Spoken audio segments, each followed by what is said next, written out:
Well, good evening, everyone. I'm Jennifer Maddox. I'm the Executive Director of the Carnegie Center, and I want to welcome all of you all here for this really special night. And I can't tell you how long the Carnegie Center has been trying to get this project off the ground. It was not easy in this current political climate, in this current economic climate, and Claudia Love and J.C. McPherson, they had this great idea, and we were not going to let go of it.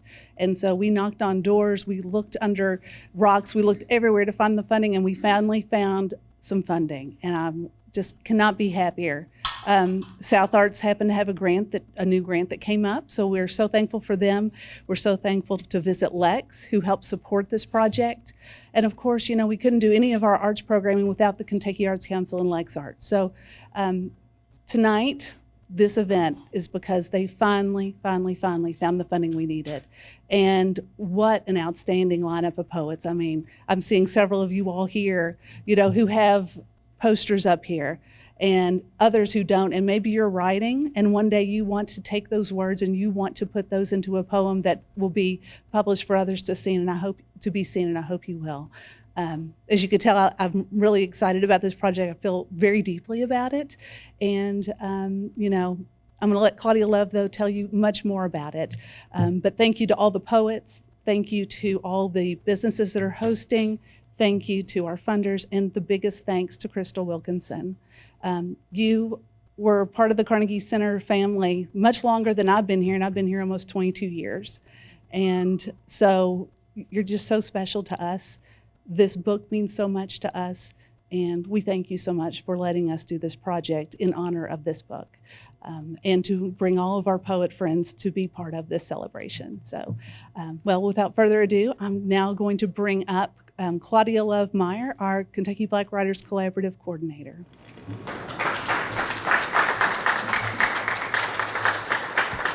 Thank you, Jennifer. Welcome, everybody. It's so good to see you on this very wet day. So thank you for braving the moisture. Thank you if you have the achy joints. Thank you for braving, without your Bengay smells. Appreciate you for that. I told someone the other day that I was going to bed smelling like my grandmother, Bengay in love. But I want to tell you about Perfect Black. The KBWC, it was September 2021. KBWC was a toddler at that time, and the doors to this beautiful building were not yet open to the public. This was a time when people thought that social distancing and masking made sense, unlike today.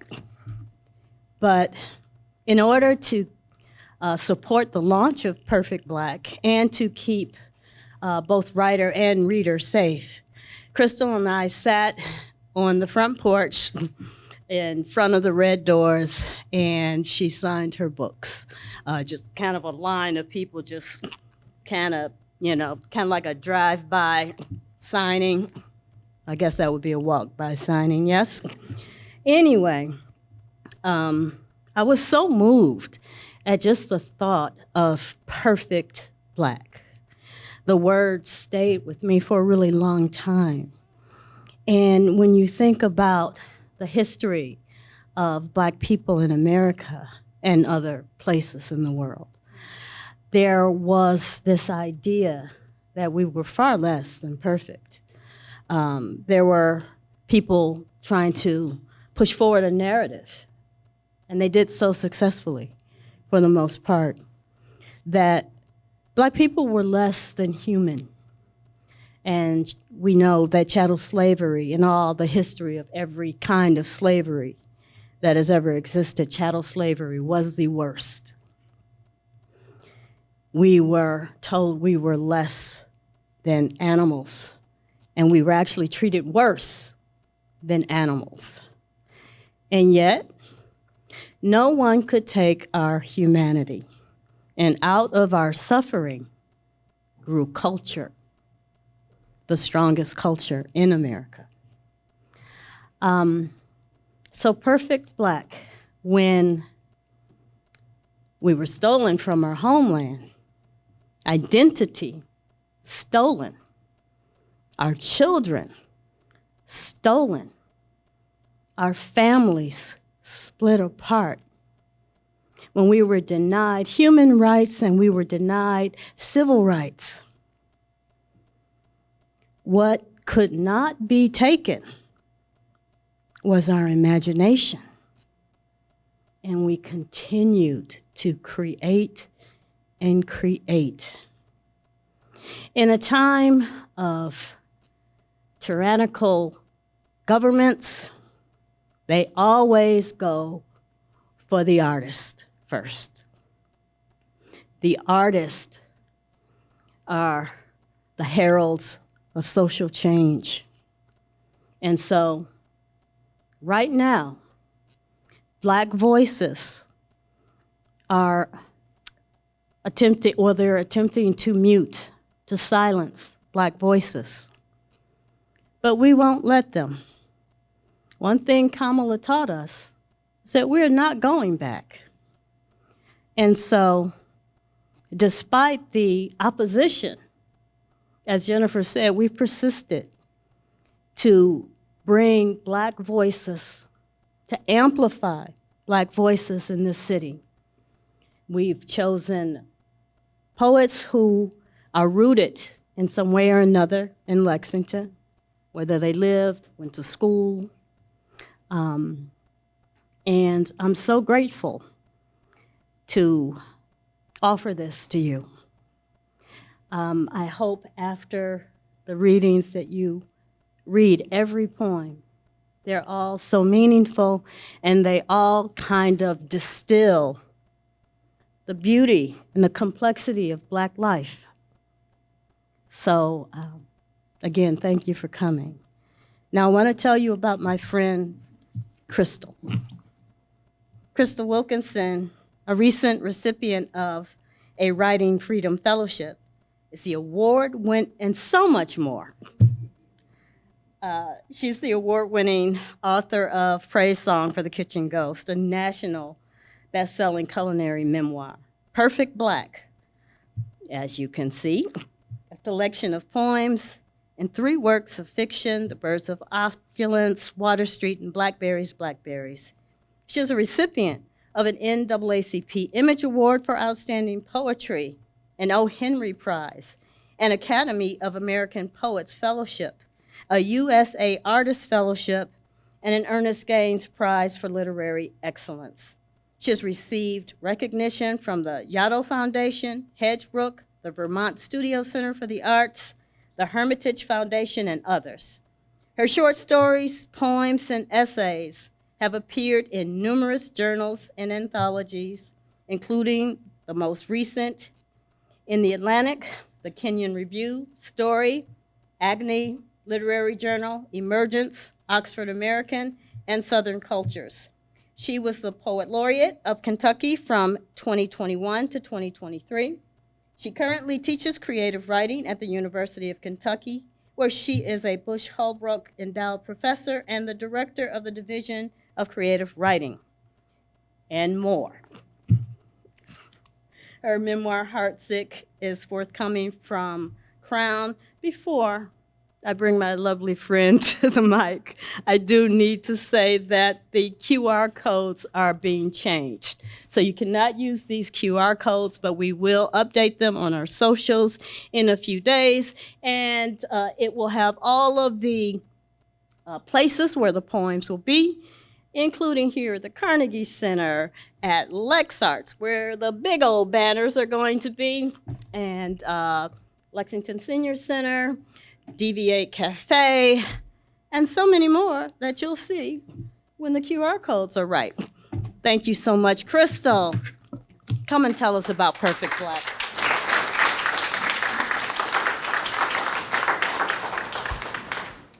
Thank you, Claudia. So a few days ago, I said, Claudia, what are we doing? I knew she was doing this large thing, which I was happy to be a part of, but I didn't know exactly what we were going to do today. But I think in the rain, we're doing exactly what we're supposed to do, coming together to celebrate the word.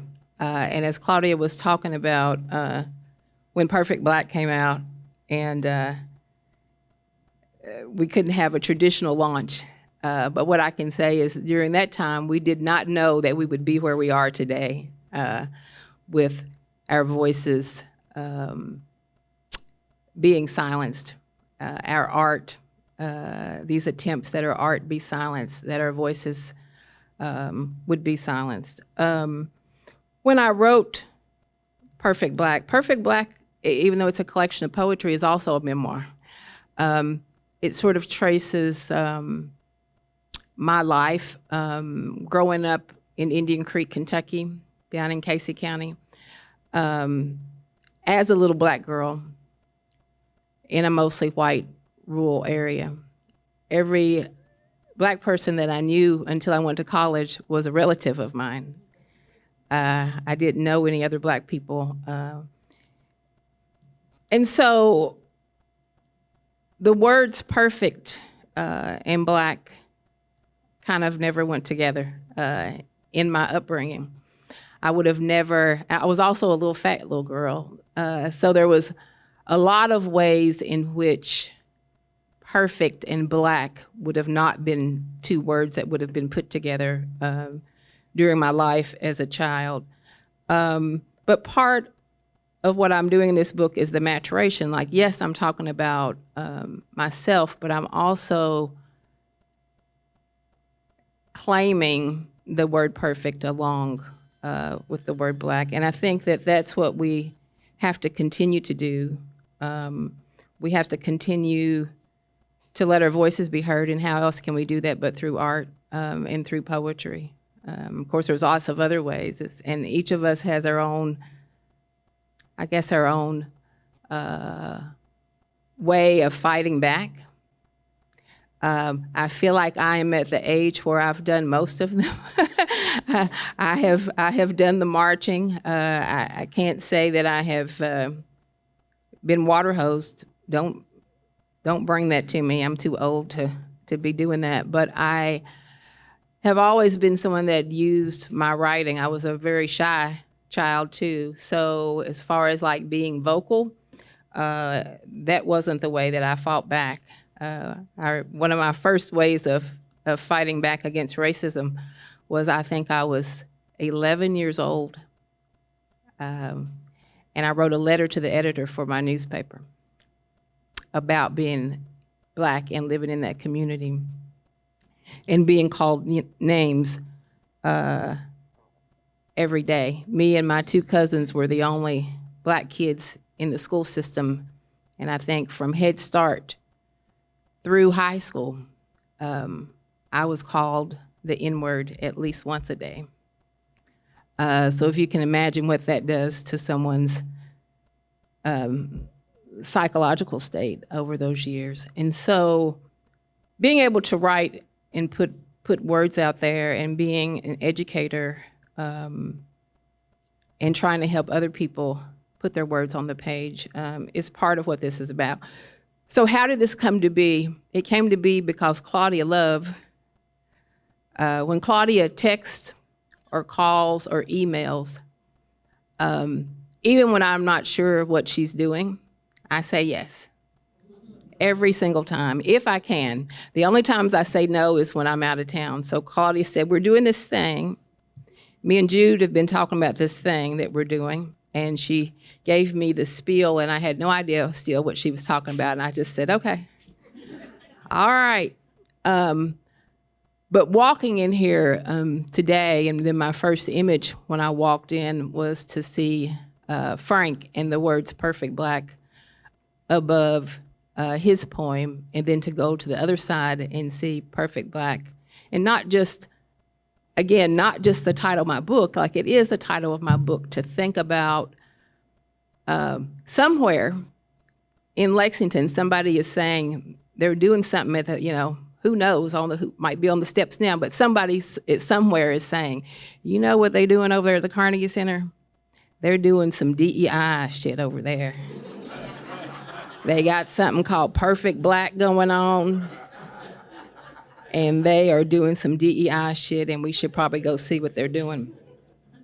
So, just by putting our words up and the idea of something that large with Perfect Black above it and all of our unique voices underneath it, just warms my heart. And I was going to read the poem, but you all can read the poem, and I really want us to spend the time listening to the choir of voices that we are, and I hope that we will all make our ways around town to see these pieces and to come out and share the word whenever we can.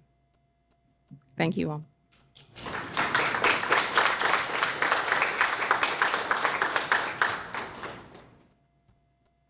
Thank you, Crystal. We feel so fortunate here at the Carnegie Center to have as part of this project not only the first Black Poet Laureate of Kentucky, but the first Black woman Poet Laureate of Kentucky, and 3 original members of the Appalachian Poets. A term coined by my friend, Frank X. Walker. So let me tell you all about him. Voted one of the most creative professors in the South. In the South! The whole South! Walker coined the term Appalachia. It's in the dictionary now. And co-founded the Appalachian Poets, subsequently publishing the much celebrated I'm a little dyslexic. I can't do it. It's a really good collection. But the words, the letters are just getting all tumbled together on the page.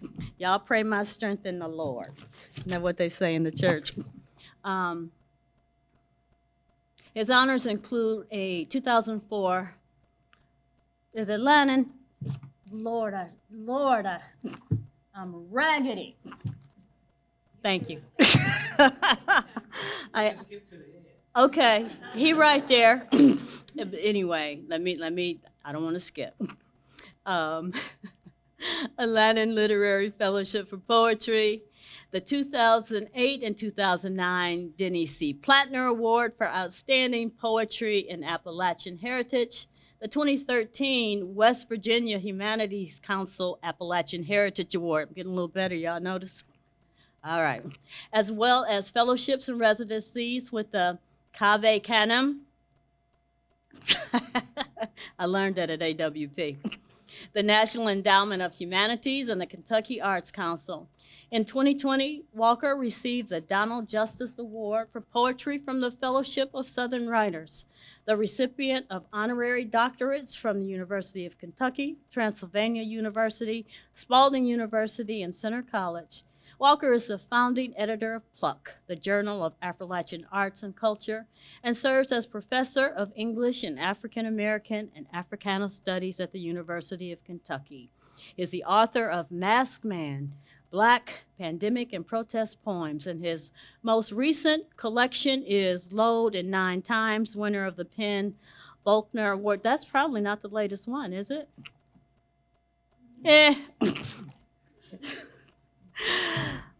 Such accomplished man and more, my friend Frank X. Walker.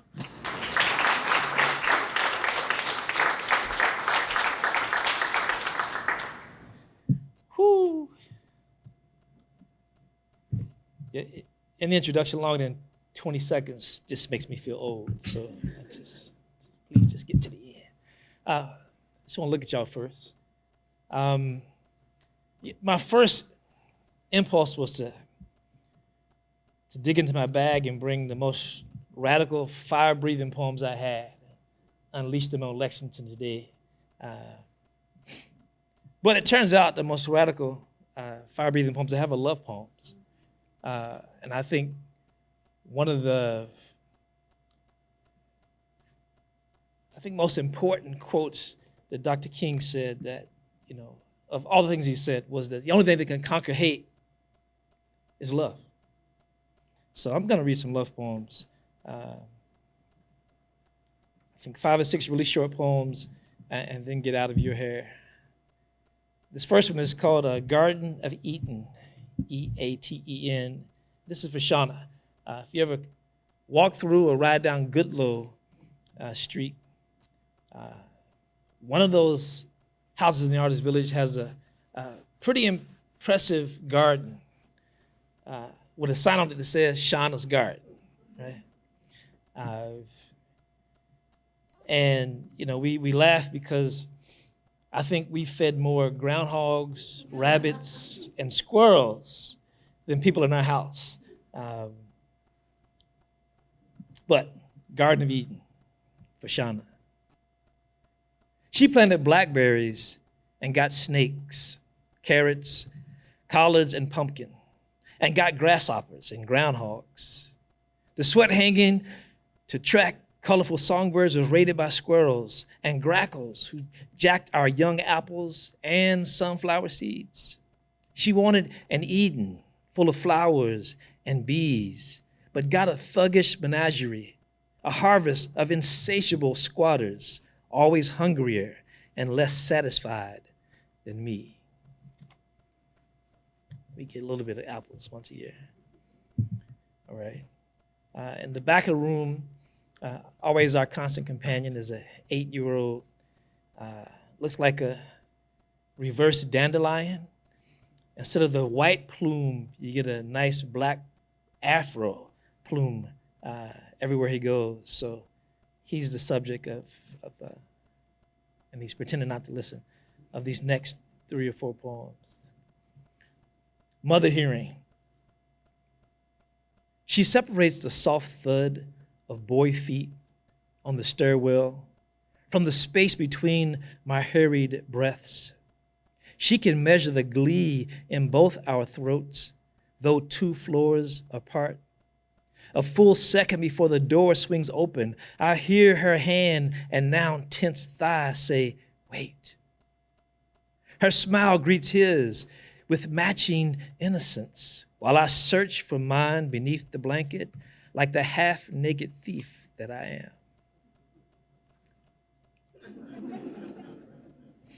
And continue that theme. This is called Coitus Interruptus.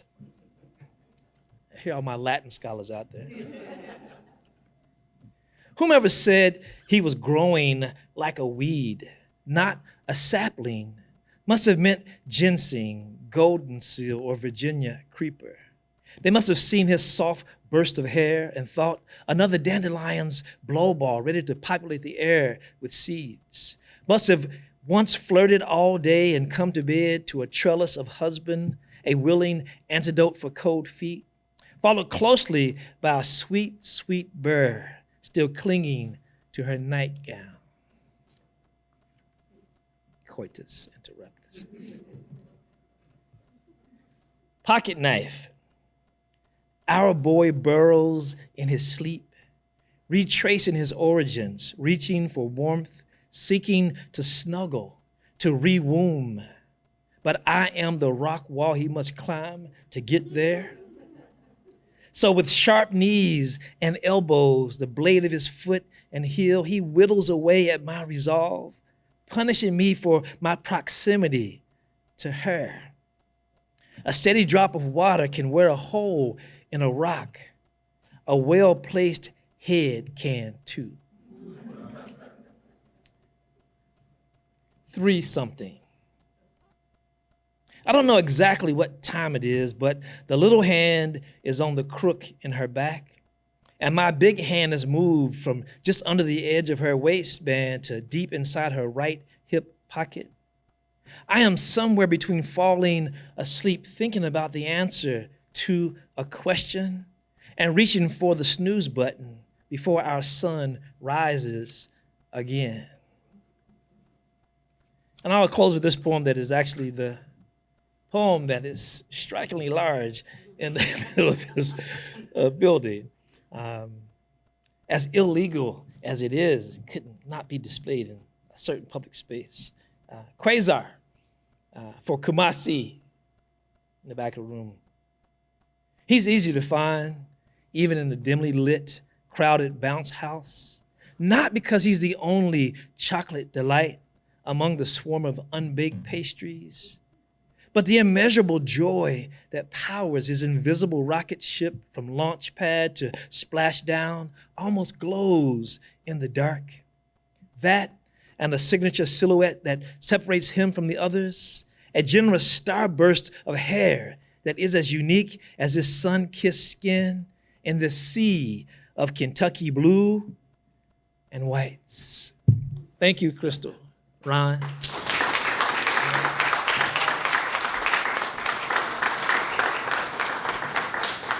Thank you so much, Frank. One of the best parts of working at the Carnegie Center is all the wonderful people that come through here. And this includes the people that come to serve as interns at the Carnegie Center. And I love adopting these sweet little babies. And one of those sweet little babies is a person who, whatever you ask them to do, they would jump right in and do it, go above and beyond.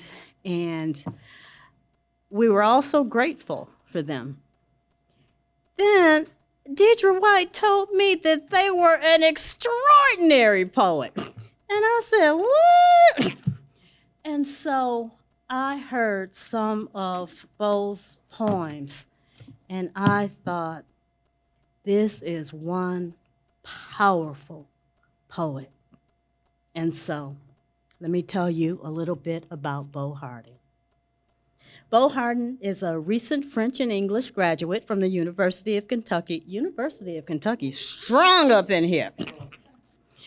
They are going to attend Simmons University in Boston this September to begin their Master of Library and Information Sciences program. Beau's poetry combines English and French with archival theory and experience. And I would love to share that we used Beau's poem as a prototype that we took to the various businesses to say, hey, this is what this project is all about. Please welcome Beau Hardin.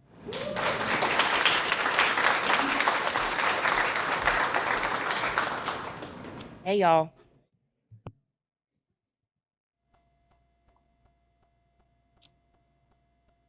So I'm gonna do a little bit of poetry for you. And the first couple are gonna be English, but then I'll do a French one for y'all. For the consideration of Americans, give me the poetry that doesn't ask for permission. The poetry that translates the sun rays to the peony's petals. Give me the poetry that opens the door of the mouth, walks across the welcome mat of the brain with dirty feet, and lazes about the mind uninvited. Give me the poetry that made the streets electric and the nights euphoric. The poetry that outlines the architecture of America against a lead-colored backdrop. Give me the poetry that strikes with venom and can taste the rain on the horizon. Where is the poetry that burns like the flesh of a flame?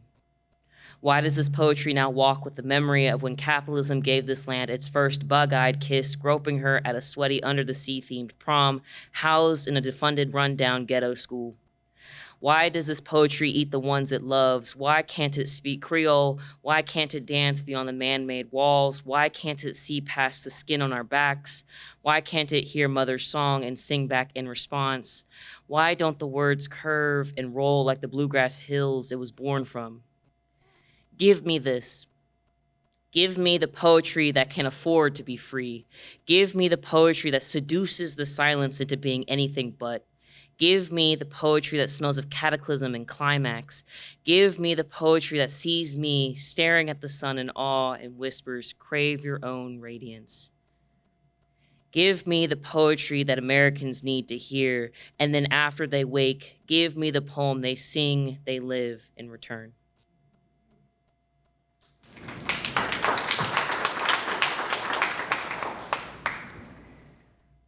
I guess I'll go ahead and give y'all a little French right now. So this one is entirely in French. It's Creole. And I want you guys to just listen.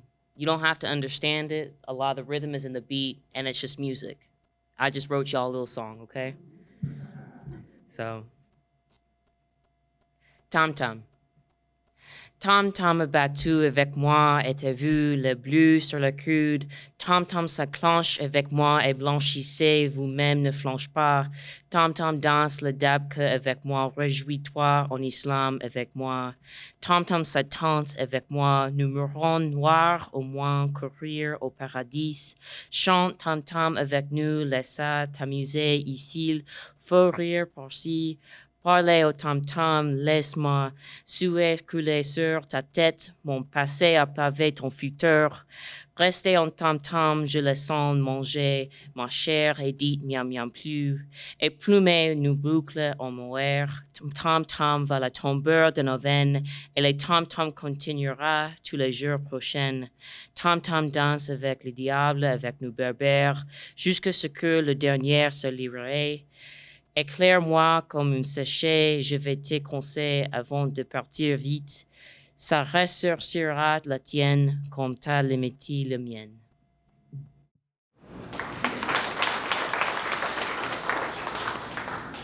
Thank you guys.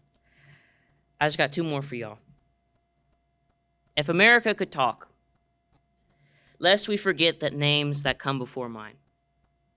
If America could talk, it would speak Black lives as poetry, with words scratched and scribbled out, roads well-traveled, grooves wrinkling the pencil's path, notes marking the margins, letters sloped and swaggering and rolling one right after another, mo hearts dotting I's and catfish alley crisscrossing them T's, and smudges on torn dollar store notebooks, pages, and sighs stretched between words, like the air let out of a deflated floral vintage couch, bubblegummed in plastic wrap, spoken into existence, whistling through a gapped smile capped with braces and starbursts stuck in the wire, black ink staining the footsteps of every ear canal it dances through in twists complete with colorful clips on the end wound too tight hanging off sentences.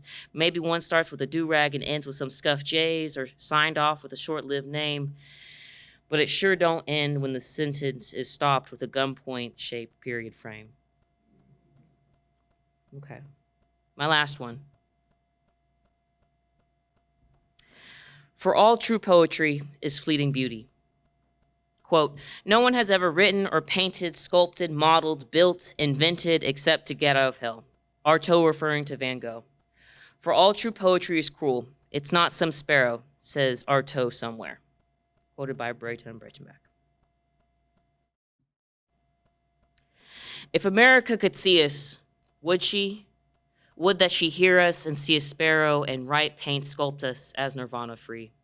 Beauty branded hind eyelids, dirt-dusted young knees, jacky feet fly on the straight and narrow. If America could see us, would she? Leaning on language seen, hot grits and peas slide past frog eyes, yes, notice the ghetto, and write, paint, sculpt us as nirvana free. Quiet love take flight past earthly debris, moonshine tears mortal worries a bright arrow. If America could see us, would she? Bring the bourbon, leave the burdens with me, say the memories come and meet us, hello, and write, paint, sculpt us as nirvana free. Life breathing carried beyond the Red Sea, drink with me, we've done it and we'll do so.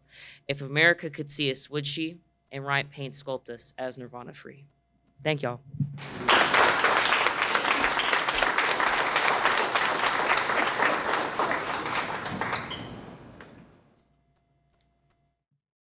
I love my job.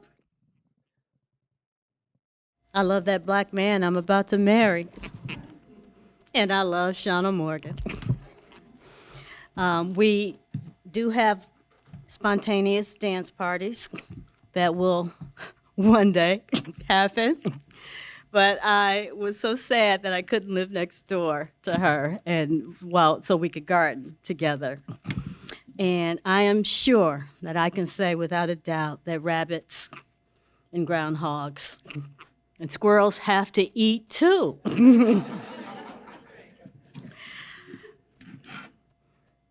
Dr. Shauna Morgan is a poet, scholar, and associate professor of creative writing in Africana literature at the University of Kentucky. Her critical work has been published in the Journal of Postcolonial Writing, South Atlantic Review, and elsewhere. Her poetry has appeared in A Gathering Together, Interviewing the Caribbean, A Literary Field Guide to Southern Appalachia, among other periodicals and anthologies. Her debut collection, Ground Provisions, was shortlisted for the 2026 OCM Bocas Prize for Caribbean Poetry. Shauna tends a hopeful resistance provision ground at her home. That's a great name for a garden. I'm going to say it again, a hopeful resistance provisional ground at her home in the East End's Artist Village in Lexington, and she continues to explore the environmental and cultural linkages between her rural Afro-Indo-Jamaican upbringing and her U.S. Kentucky life. I also want to share that Shauna wrote the beautiful poem, Ground Life, for our first public art project in honor of Breonna Taylor, and it is so beautiful. I wish that it was over at the Met with the sculpture, but if you wanna read that, I still got that. Anyway, please welcome my dear Dr. Shauna Morgan.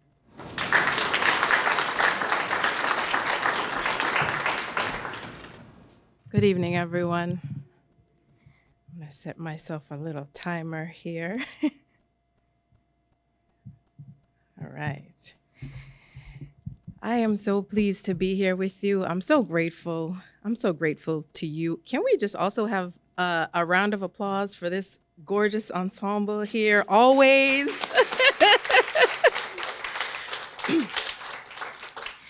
And more than traipsing beauty all around, I'm just also really grateful for the ways that you build community and nurture all the voices of freedom. So really grateful to you, and grateful to Crystal as well for Perfect Black, but also for Friendship, my sorghum sister.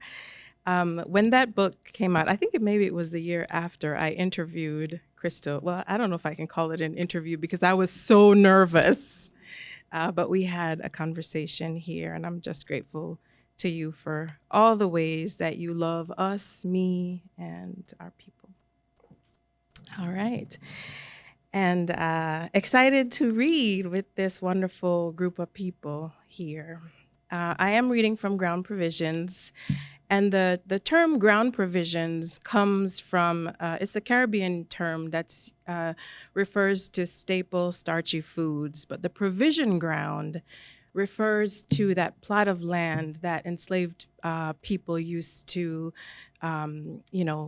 grow to sustain themselves all over the diaspora, all over the Caribbean and the American South, the way that they were able to survive, essentially.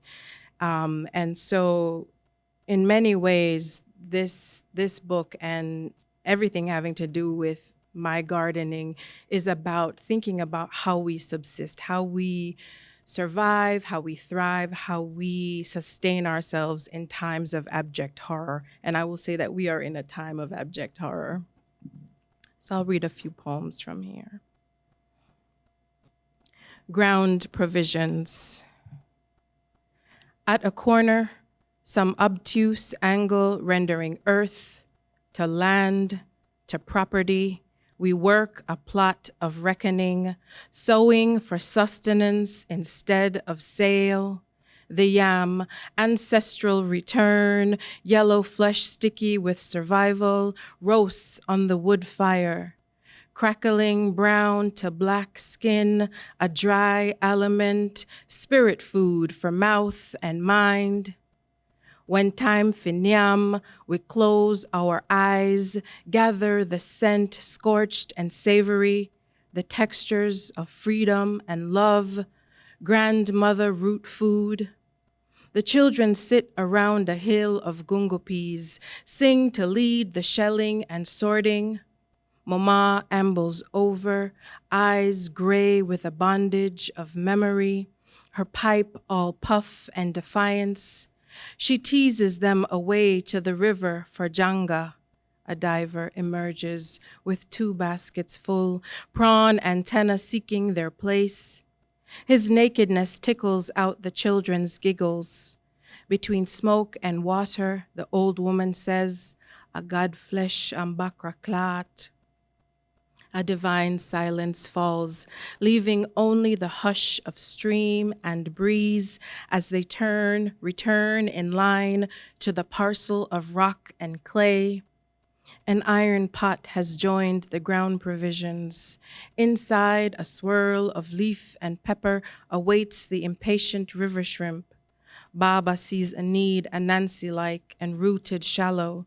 The cassava reaches from beneath the soil, its star-spread legs eager for a mound, a ceremony of dirt. On the other side of the harvest, we will pound fufu in burubit, steam garden eggs, watch their flesh soften to seeded generosity. All right.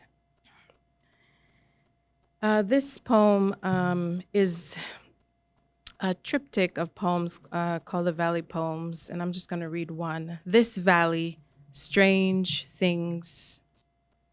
There are some things I will never understand about this place. The familiar smell of dinner being cooked on a wood fire, this I know. The way you can gaze up a hillside and see every tree move, this I know. How a bird takes flight and makes circles above dead cattle, this I know. How a river sometimes swells to a thunder, churning up a muddy wash, this I know. What I do not know is the value of a magnolia, its stiff but smooth white petals. I do not know how a blossom so broad can burst from a tree, or how a tree so grand can bloom flowers and men. Okay. So one of the things I'm very interested in is thinking about what we pass on, right, to our community, to future generations, to children, nieces, nephews, friends, and what we choose to hold back. And so thinking about memory and thinking about resistance. So this is bequest. These wide spectra of melancholy waving through me, all the doubts, suspicions snapping like vexed neurons, flashing bulbs of insecurity and facts I have slowly come to accept. These are the tones you hear from my body. You stretch and press your feet against my belly. The top of the fundus bulges. At times, my swollen breasts jump. I feel you, baby, I say, wondering if you know this voice outside of its weeping, outside of this frequency. I never intend for you to be lulled by lamentation and fears. I never want you to question the truth, the fact of love, to see in the mirror a scattering inadequacy. This is an inheritance you must refuse. These are gifts I never meant to give you.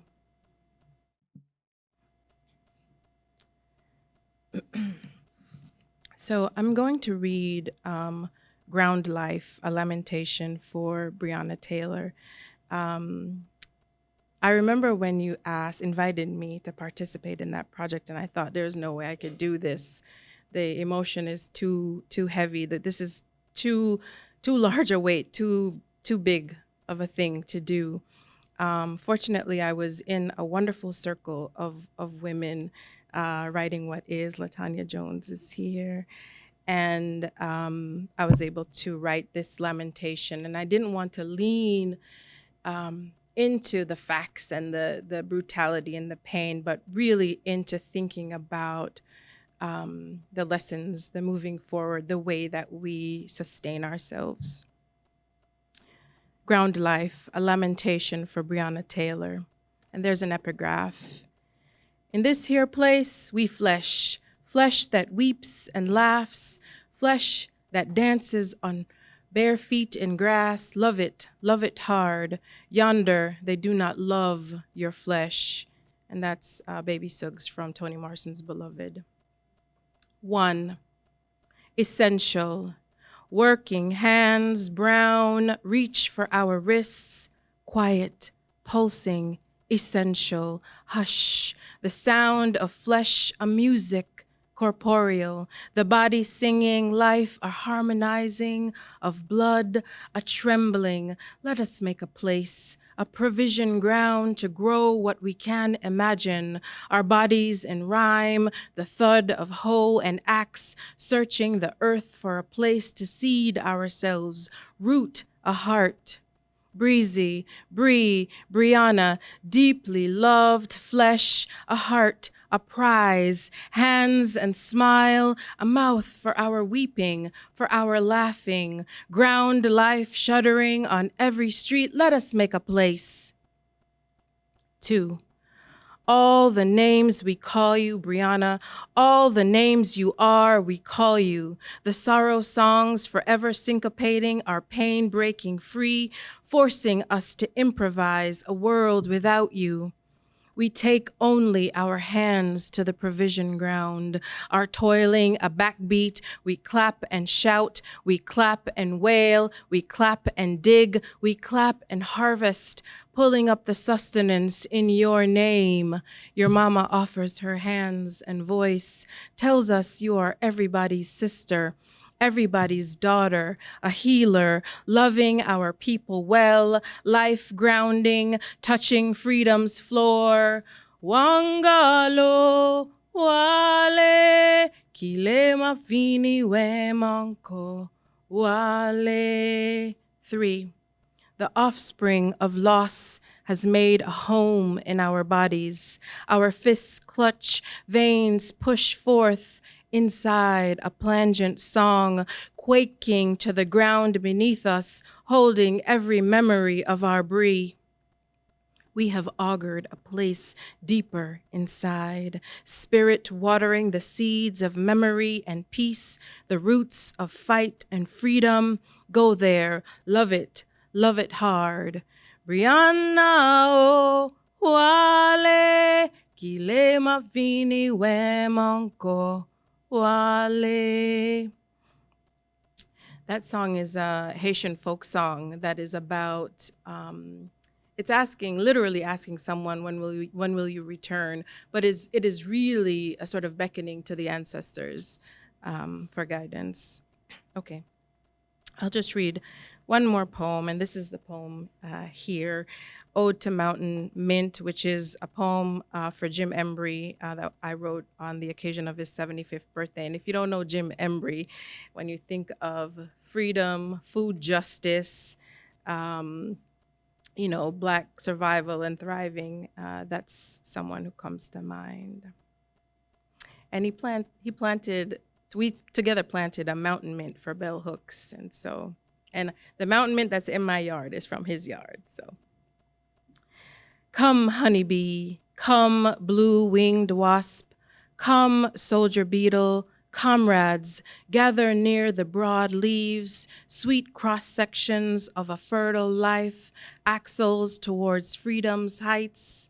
Oh, mountain mint, redolent in your blooming, you flower into fragrant clusters, draw us close, communities abound, diaspora in wood and swamps, marooning from field to thicket.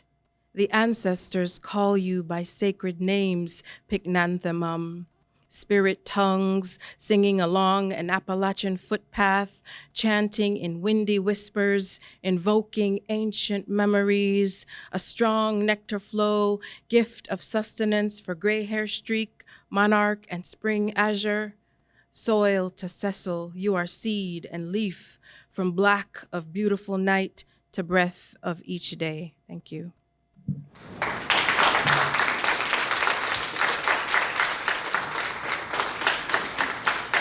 Thank you, Shauna. I'm so glad you read Ground Life, because now nobody has to email me about that. Now I know I have said all these poets are my friend, and I can't help it if my friends are awesome. We don't have to hang out all the time. Most of us are introverted and we don't want to go anywhere. We don't have to go. And Deidra White is no exception. Deidra is my friend. And like many of you, I met her right here at the Carnegie Center. It was a Books in Progress conference, and we were on the back porch speaking to a very prominent slam poet who was talking nonsense to us. And I don't like nonsense. And I was kind of what my granny would say, giving him the business. And then Deidra would follow up with something so soft, so spiritual. And then I'd give him the business again.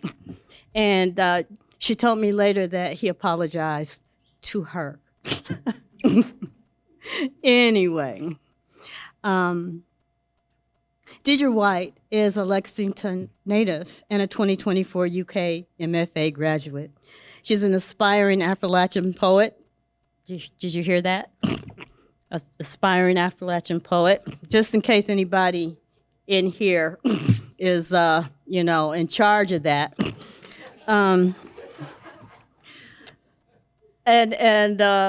BCTC English instructor whose work explores Black womanhood. Y'all go ahead, you give it up for BCTC instructors, Deidra. But her work explores Black womanhood and the ties between the past and the present.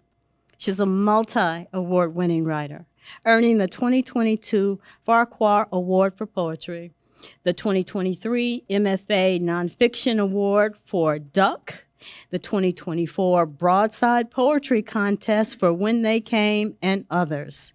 She wrote and voiced UK's commercial spot airing during all basketball games, and that poem never fails to make me cry. Please welcome my friend, Deidra White.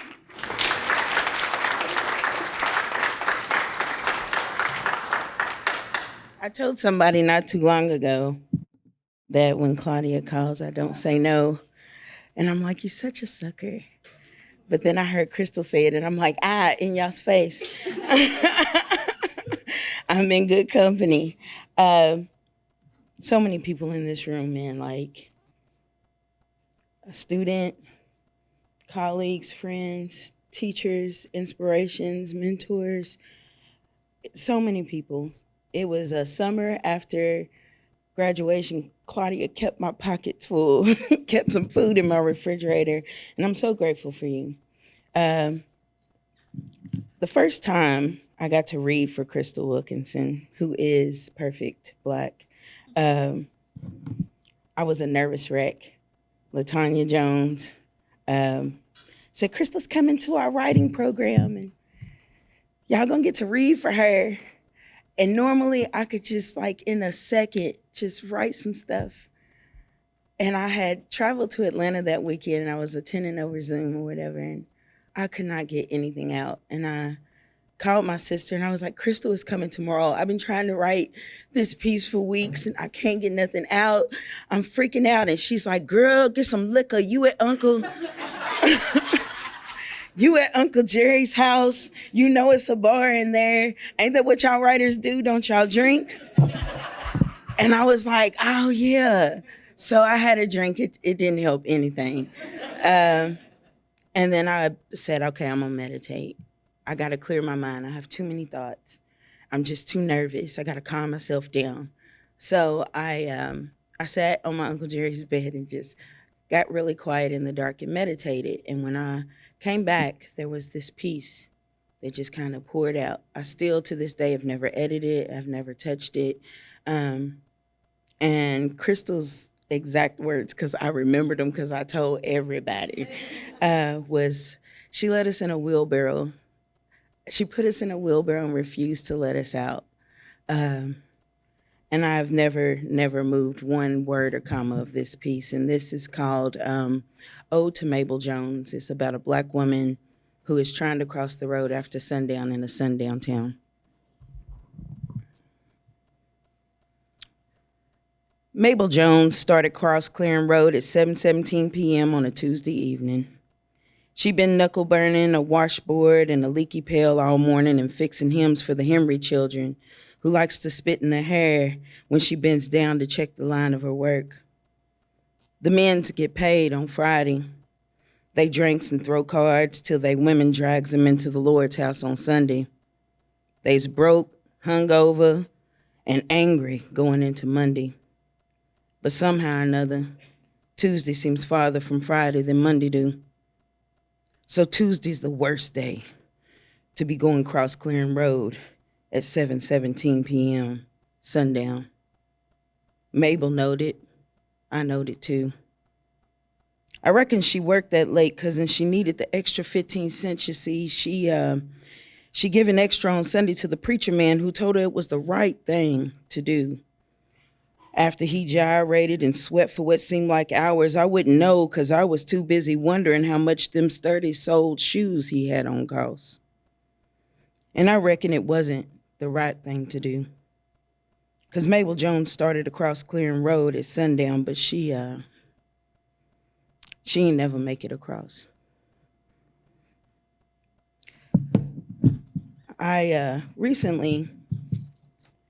I used to work in a factory for like 18 years. And I started school because I was going to be a business major. I was going to get a promotion at the factory. I was going to grow my cleaning company because I also cleaned buildings at night. And I was so sure of what I was going to do. And I ran into an English professor at BCTC in Lawrenceburg. So I'm so grateful to be back there. And she kept me after class and she said, Deidra, are you an English major? I said, no, I'm a business major. She said, oh, it's too bad. And I said, what do you mean it's too bad? I got a cleaning company. I'm going to learn how to grow this cleaning company. And I'm already part-time supervisor. Once I get my associate's degree, they're going to make me a full-time supervisor at the factory. And I was so excited. And she said, I thought you were a writer.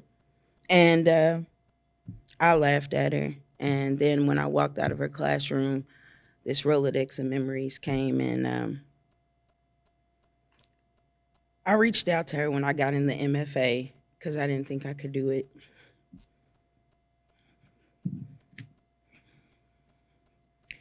And she said, oh, sure, I remember you. I just retired.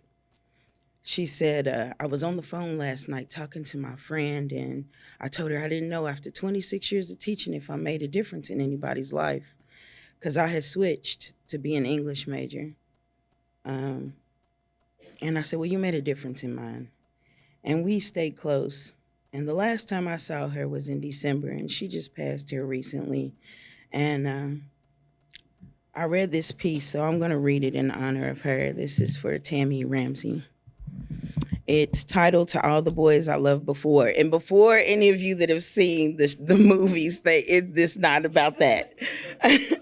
I was 21 when I started working at the factory this summer of '99, all thin and grit and not knowing.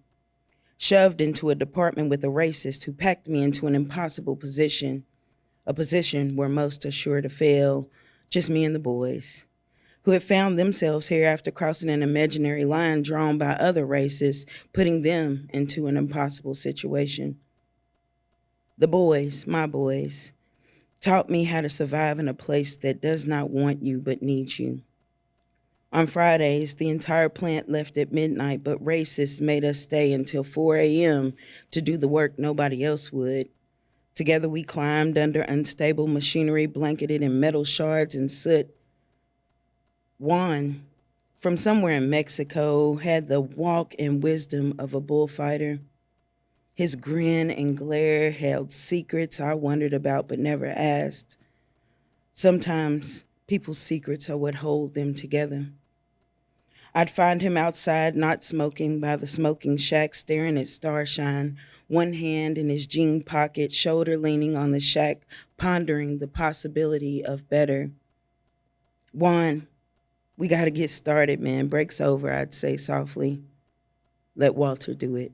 He'd say without turning to see me. He likes it. He'd say softly. His words would drift over his shoulder and I'd catch and carry them back to the boys.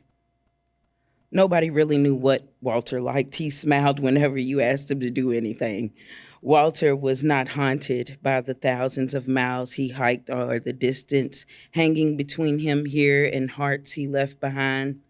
Walter was Honduran, and his Spanish flittered on his tongue like someone striking flint for fire. I could never understand him. No, nobody could.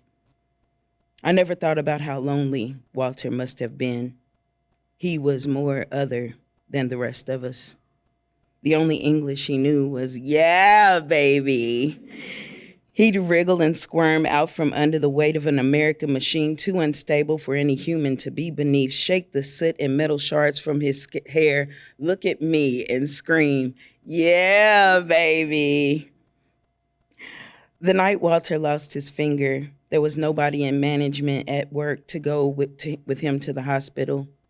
The boys, my boys, hid amidst an array of red, white, and blue flashes because this was not their America yet. So I went with Walter. His blood leaked all over both of us. Tranquilo, Walter. Tranquilo, I cried as he held his unsevered hand and he sobbed, yeah, baby. Yeah, baby. Billy would bring me crumpled paper with lines of Spanish he needed me to translate. Together, we'd practice learning each other, ping-ponging phrases we each longed to know. My name is Billy, I would tell him. Me llamo Deidra, he would tell me. I would like $20 of gas on pump 4, please. Yo puedo ayudarte con todos. How much does this cost? I would say. Gracias, chicos, por cuidarme, he would say. And we would parrot each other, 2 mockingbirds stuck in a gilded cage. Although they never made me do the hard things, I spent hours studying Spanish and helping them temper their tongues, unfurl their R's, and become something they should have never had to be. I advocated for them in HR when other racists made claims we all knew were not true. Carlos, all muscle and charm, had been at the factory for over 15 years. He owned 2 homes, land in America. He amassed a 401k rumored and whispered about amongst racists who spit tobacco at his feet and sneered, but they never stayed to help us after midnight. Carlos was in charge on Friday nights after all the white folk left us black and us brown to do the work nobody else wanted. He was kind and he was fair. And there were plenty who came and worked and saved and went back home because this was not the life America was advertised to be. There was Javier, who would sneak me off the plant floor to the break room and share his tamales, homemade horchata and pozole. I would swim in his abuela's cuisine and he would ramble off his dreams and I would rest my head on his shoulder and say, someday. And there was Alejandro, who called everyone Jack, including me, and he refused to do much work because he had figured out that we got paid by the hour and not the job. And Eladio, who dated Toothless Patty. There was another black Patty, but she was the toothless one, for years, until he left her for a young, beautiful Hispanic new cleaning girl. Eladio looked to only be around 16 and didn't mean to hurt white Toothless Patty, who was easily 60. I never heard Eladio say much more than yes, Patty, as he brought her dinner, rubbed her feet on the factory floor, fulfilled the role of her servant and not her boyfriend, and we all hated white Toothless Patty for it. When Eladio's cleaning girl began to show, we all were happy for them, until white Toothless Patty made a phone call that had teeth and the entire factory was raided in the summer of 2007. Mariana, who was married to an American white man, was forced to leave her 2 children and husband and go back to a land that she had barely made it out of. And Carlos lost everything he had been working so hard to build. They all did. We all did. Yeah, baby.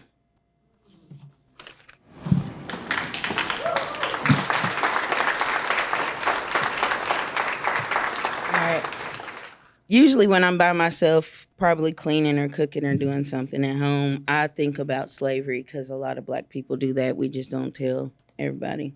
And I wonder, how they did this. How did they do this without a coffee maker? How did they do this without, how was they getting up and chopping wood and getting these eggs done before 6 in the morning? Like, how was they doing this shit? And it makes me so mad because I never, before I wrote this piece, had wondered what they were doing before. And one of the worst things that colonization has done is splintered the Black community and Black people and the diasporas and the man versus the woman. And this piece is about what they were probably doing before colonization, before the white men came. And it leans into what happens after. And it's the piece that's over here. It's called When They Came. Were we floating on palm wine when they came? Were we intertwined, grooving in twilight? Were our frequencies aligned, blanket and sand and sweat and saltwater divine when they came? Were we nestled by fire? Were our bundle babies suckling me and bobbing on your knee while you pickled and tickled their ears with a lover's brine of stories about a time before time, wove together by blood of ancestors, yours and mine, when they came?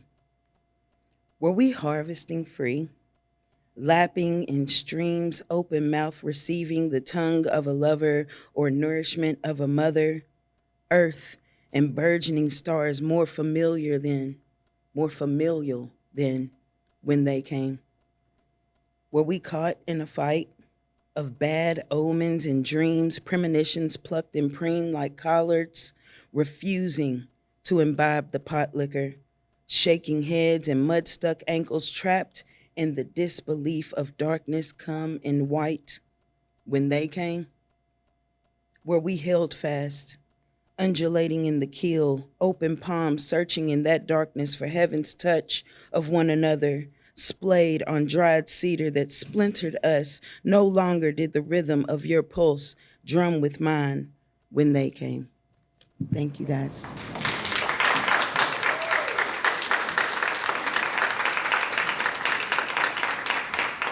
Thank you, Deidra. What an absolutely stunning display of Black imagination. I invite you to please read every poem. When the QR codes are available, go visit at the different locations. I am sad that my friend and partner in the KBWC since its inception